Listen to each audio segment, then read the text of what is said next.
Et oui, cette semaine, Circuit Court pose ses valises en Touraine, à La Riche plus précisément. La Riche, une commune hétéroclite, plus dense à l'est, un peu plus sauvage à l'ouest. Et chaque jour, nous irons à la rencontre d'acteurs et de lieux remarquables. Mais avant de commencer, je vous propose une carte d'identité de La Riche. Bienvenue à La Riche, en Indre-et-Loire. Une commune qui compte 10 448 habitants, les Larichois et les Larichoises. Le roi Louis XI séjourna à La Riche pendant plusieurs années dans le château du Plessis. Située au bord de Loire, la ville était terre de maraîchage au XIXe siècle.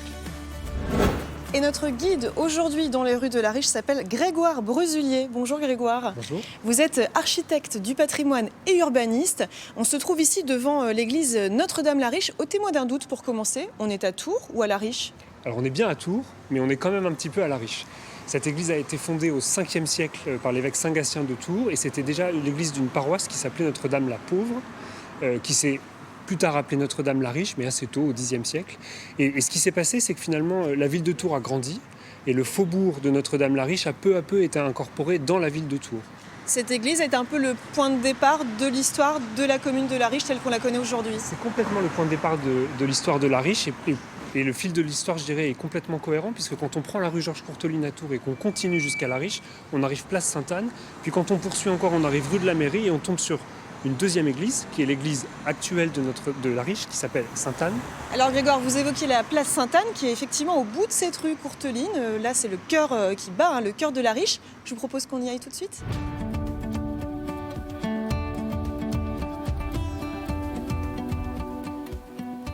Alors Grégoire, on se trouve à 2 pas de la place Sainte-Anne de La Riche. On est rue du Port. Éclairez-moi parce que je ne vois ni bateau ni eau. Alors il faut se projeter un petit peu loin dans le temps et imaginer qu'autrefois, à la place de la rue du Port, il y avait le ruau Sainte-Anne.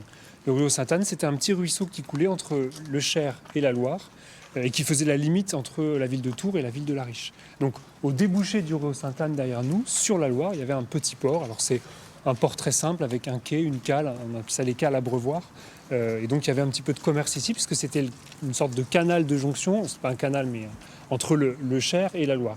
Un nouveau canal a été créé au XIXe siècle, le ruau a été comblé et on a aménagé le jardin botanique. Et donc cette place Sainte-Anne, qui est le cœur névralgique de La Riche, elle dessert 3 rues et pas n'importe lesquelles. La première rue, c'est la rue de la Mairie, qui est la rue principale dans la continuité de la rue Georges Courteline où on était tout à l'heure et qui va jusqu'à l'entrée du prieuré de Saint-Côme. La deuxième rue, c'est la rue du Plessis qui, comme son nom l'indique, va jusqu'au château du Plessis qui a été fondé par Louis XI au XVe siècle. Et la troisième rue, la rue Saint-François, qui tient son nom de Saint-François de Paule, va jusqu'au couvent des Minimes qui a été fondé par Saint-François de Paule. Et justement, le prieuré Saint-Côme, nous y sommes allés pour réaliser un reportage. Le prieuré, c'est un lieu remarquable, ex-demeure de Pierre de Ronsard.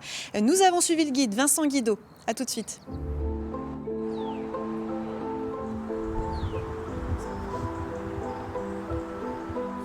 Il y a un texte qui dit que le prieuré est fondé en 1092. Avec les fouilles archéologiques récentes, on sait que dès avant l'an 1000, il y a déjà des communautés religieuses qui se relaient sur le lieu.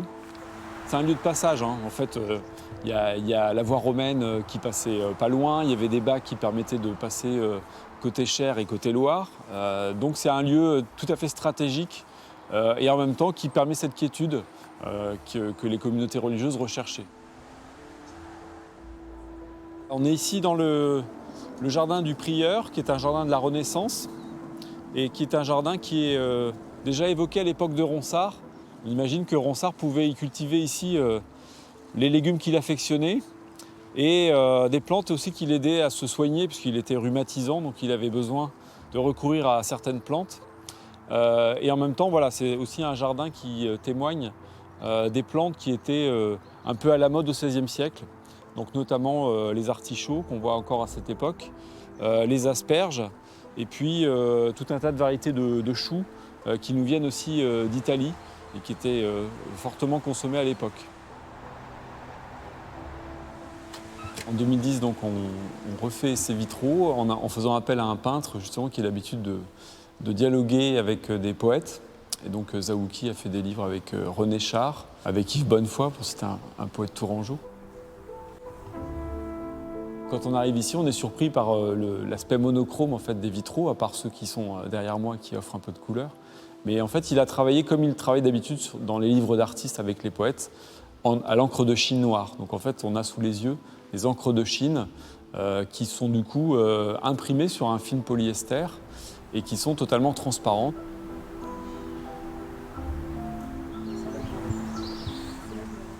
Alors Grégoire, on a changé radicalement d'endroit. On est passé de l'autre côté du périphérique de La Riche. Où est-ce qu'on se trouve? Alors, il y a la Riche l'urbaine, c'est là où on était tout à l'heure, et puis là on est à la Riche, la rurale, c'est la Riche dans la Varenne, qui est entre la Loire et le Cher, qui est encadrée par les 2 levées qui protègent des crues. Et on se trouve dans le hameau Les Pavillons, qui s'appelle Les Pavillons. Qu'est-ce qu'il a de particulier, ce hameau, ce quartier? Alors, il est tout à fait caractéristique de l'organisation de l'habitat dans la Varenne. On concentre des petits hameaux pour exploiter la Varenne. Souvent, ça appartenait à des grandes abbayes. On y faisait beaucoup de maraîchage. D'ailleurs, c'est une tradition qui s'est perpétuée à La Riche.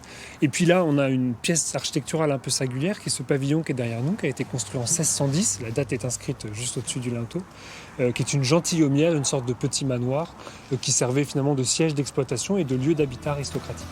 Merci Grégoire d'avoir été notre guide ici dans cette ville de La Riche. La Riche où nous serons encore demain. Circuit court parlera d'initiatives solidaires. Et maintenant, c'est l'heure de vos informations régionales.